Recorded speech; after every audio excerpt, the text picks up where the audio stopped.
In this video, I'm going to teach you how to resolve a negative balance in PayPal and get your account back to good standing. Follow along to reach the right support and fix the issue fast. Let's get started. First, open your browser, go to paypal.com, and sign into your account using your email and password. Then scroll down to the bottom of the page until you see the Help link and click on it. Next, scroll down again until you find Message Center under the Contact Us section and click it.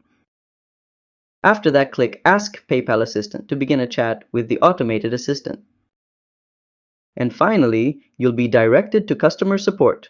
Just clearly type your concern about the negative balance and they'll assist you with the next steps, whether it's a payment reversal, a bank issue, or a hold.